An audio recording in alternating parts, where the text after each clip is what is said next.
Good morning. Today we're going to be looking at the atom. There's going to be a few parts of the atom that we're going to investigate and think about. And so, what is an atom? An atom is made out of three parts, or three types of particles. And so, in the nucleus, you've got neutrons, got a few neutrons in there. You've also got protons.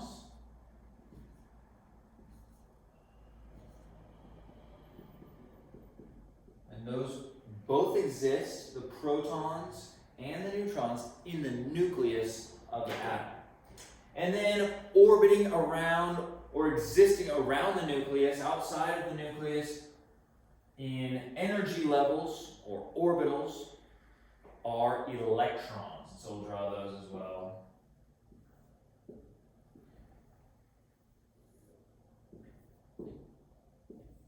Okay.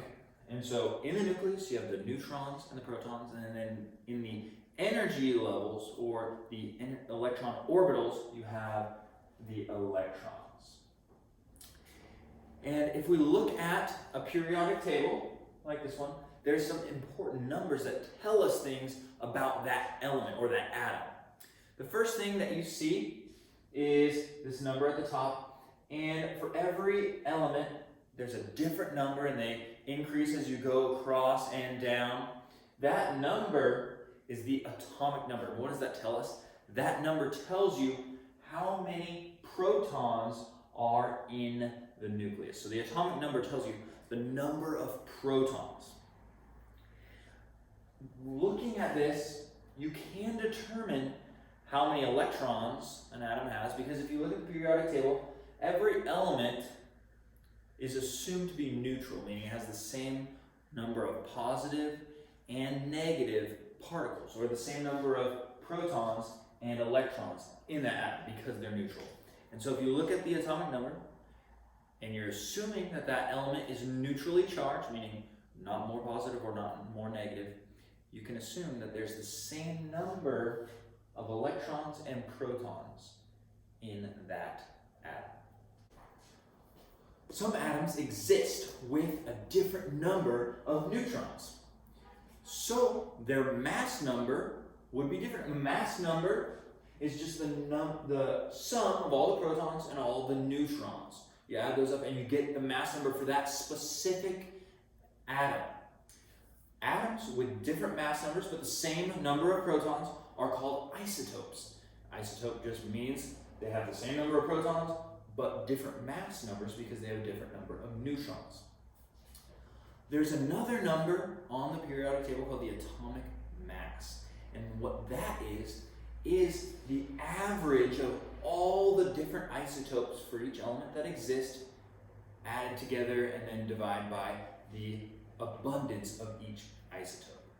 Okay, so the atomic mass is kind of an average of all the mass numbers for all the isotopes for that element combined. So let's use all of these clues that the periodic table tells us about atoms to kind of investigate a specific element. So if we look at magnesium, on the periodic table it tells us it has an atomic number of 12.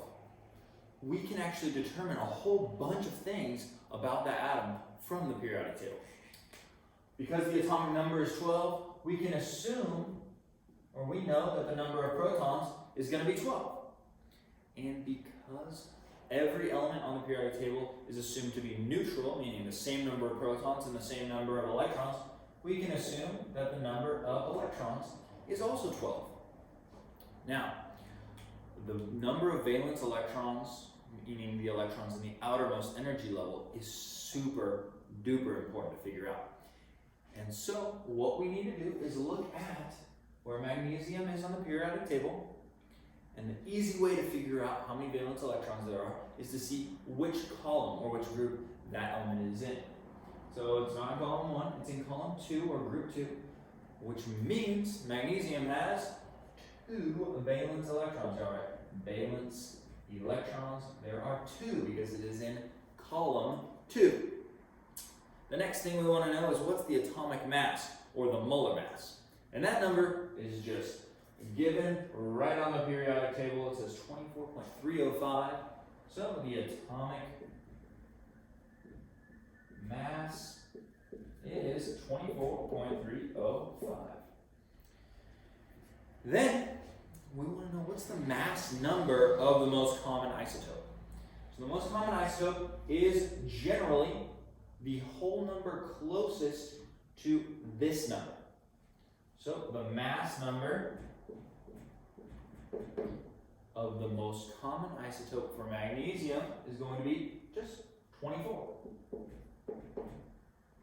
That mass number tells us how many protons and how many neutrons are in an element of, or an atom of magnesium. So we can actually figure out from the mass number and the number of protons, or the atomic number, how many neutrons there are. We just do 24 minus 12. So we get neutrons is 12. 24 minus 12, 12. And we want to be able to know, okay, what group number and what row number are we in? Well, group is a column, so group number 2 and row number 3, or period number 3. So our group number